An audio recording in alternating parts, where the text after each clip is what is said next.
Now, a browser, of course, is something that we're all pretty familiar with, right? It can have a home page, and you can put multiple tabs up the top.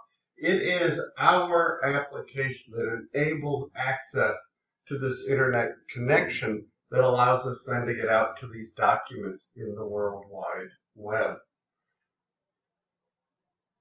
So the World Wide Web, right, I mentioned, has that unique web address. So when you went into the web address, after obtaining the IP address for the domain that you just entered, right? So I said you enter the domain google.com, or in this case, nps.gov, right? It's going to go to a DNS server. It's going to find the actual IP address, bring it back to your computer, grab the packets, and it's on its way via your internet service provider. So the browser is sending that request to the web server. The web server is retrieving your web page document at that point, right?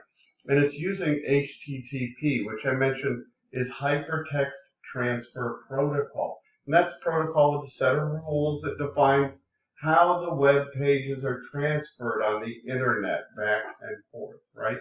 And the host name, you see the host up there. The host name identifies the type of internet server or the name of the web page, right? So after entering this www.nps.gov, right, we get this address bar back, and then we hit enter, and away we go to the National Park Service. Okay, we can also use search engines. Search engines are really like answering machines or answer machines.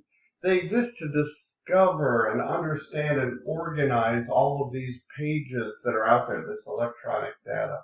So a web search engine or internet search engine is really just a system of software that is designed to carry out web searches, which means, again, to search the World Wide Web, this group of documents in a systematic way. And it's going to have, not really for the exam, but just FYI, a search engine has three parts to it. It has a crawler, which is scouring the internet looking for content, looking over the code and the content for each URL they find.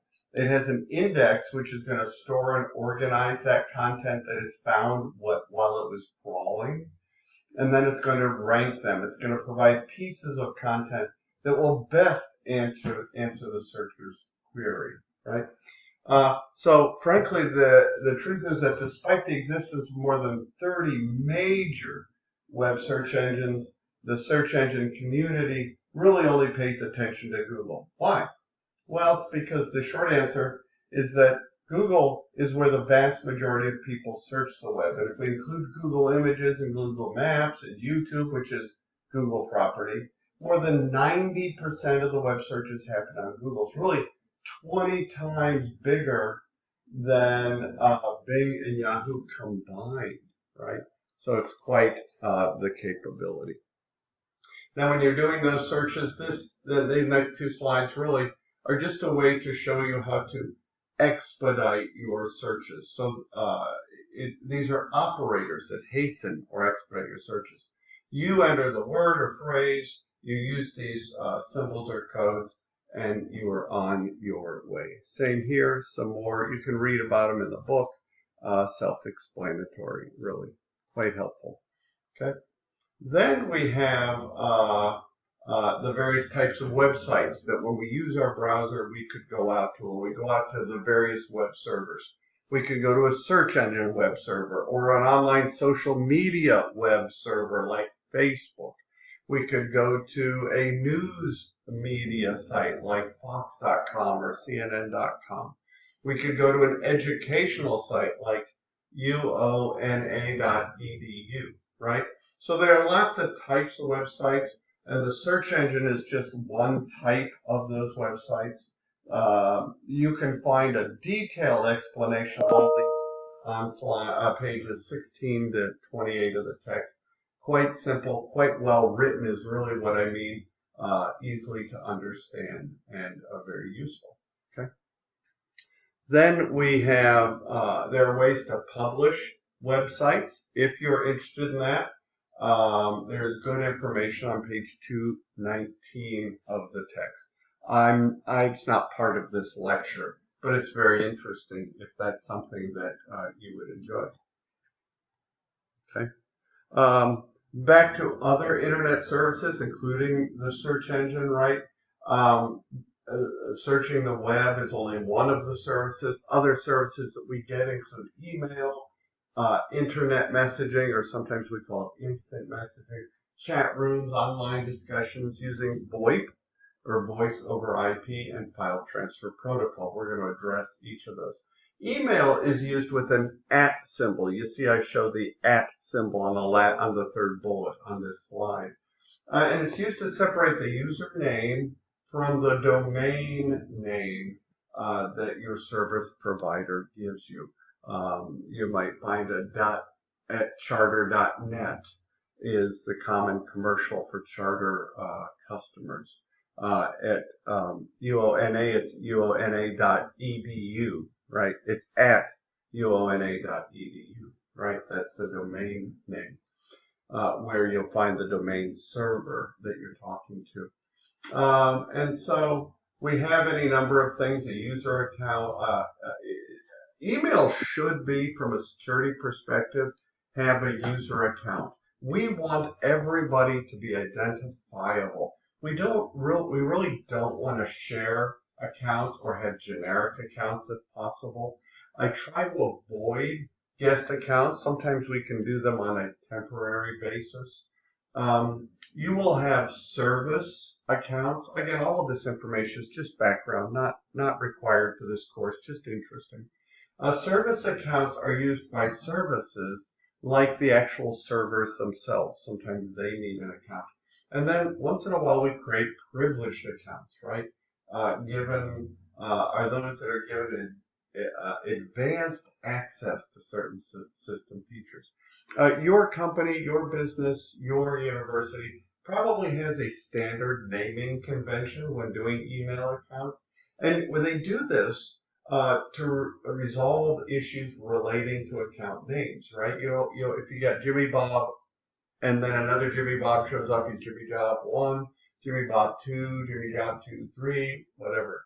So we use this to resolve issues and identify jobs or locations, right?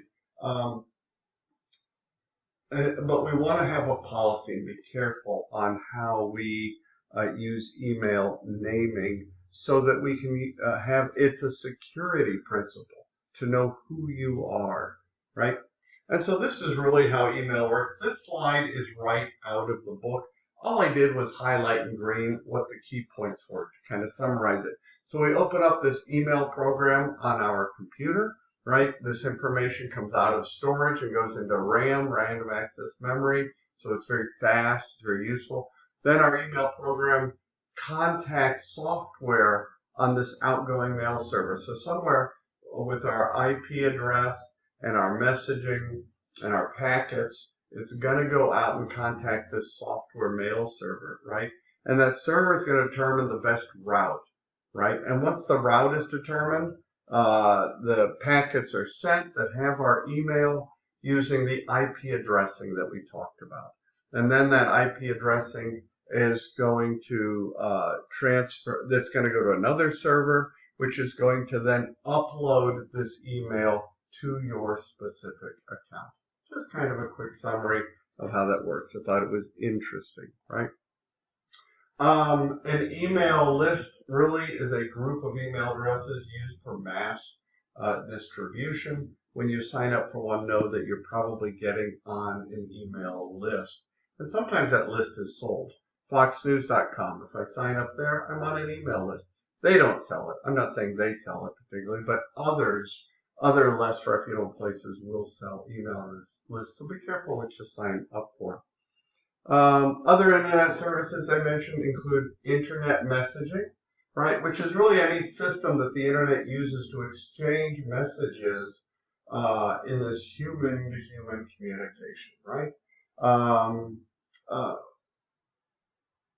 What used to be only referred to as email, and now it has this IM capability, right? It's another way, and it's always on. It's rapid. It's instant. it's real time, which is really kind of exciting. Here's a picture of what that internet messaging would look like, right? We do that on text messaging, don't we? Okay. Then other services available include chat and chat rooms. Many of us are familiar with those. There's more in the literature on that. And here's a picture of it that you can refer to tie it into your reading.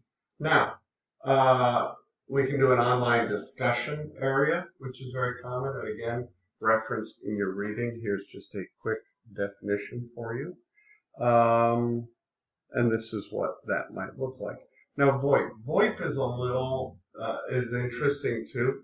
VoIP allows for users to speak to others over the internet instead of this old-fashioned public switched phone network. Now, but you need broadband, so you'll need one of these internet service providers with broadband capability to place the call. And you'll use software. A type of VoIP software would include Skype is a good VoIP software. Okay. Now, one of the last things I want to touch on is File Transfer Protocol. FTP. This is a standard network protocol used to transfer these files from computer to computer. So the computer files between one client can be sent to a server or another client, right? FTP is built on that client-server model. I'm the client sending it to a server who then may forward it to another client, right? FTP is an application layer protocol. That's really for another course. I won't get into that too much. But really, it's very interesting. Here's kind of a, so you can see in this picture, you have the user who is the client. So I'm doing the blue bubbles. The user at the top goes down, has this program. They want to send a file, maybe by email. They're the client. They're going to upload it to a server. Looking for an FTP server to do that, right? We use FTP to transfer files like web pages and photos and presentations and videos, right? And the files are sent within a company or even at home in your LAN. You've got your local area network where your router's connected to, hardwired to the wall, but the rest of your family is on the wireless, right? You're using files and transferring them. So myself, client A, I'm the client, could send it over my local area in my home. It'll go to and to other family members, wireless or wired computers together. But I could also use an FTP server to send it out to the internet. Say I want to send it with a funny email to somebody with a picture down the street. That would be client B. Okay.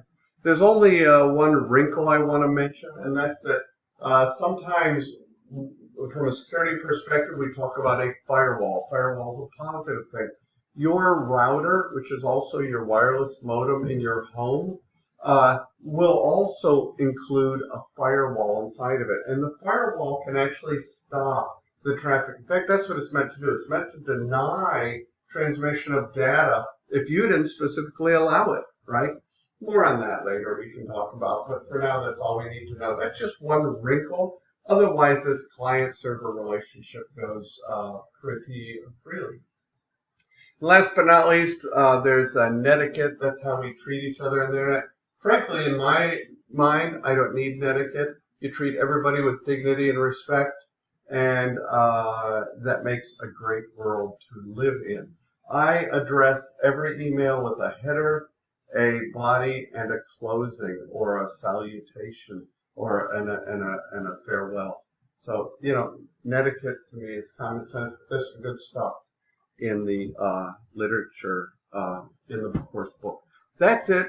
3 quick videos, and that's it. Make sure you read the book. It'll help you on the exam, and it's very interesting. Thank you.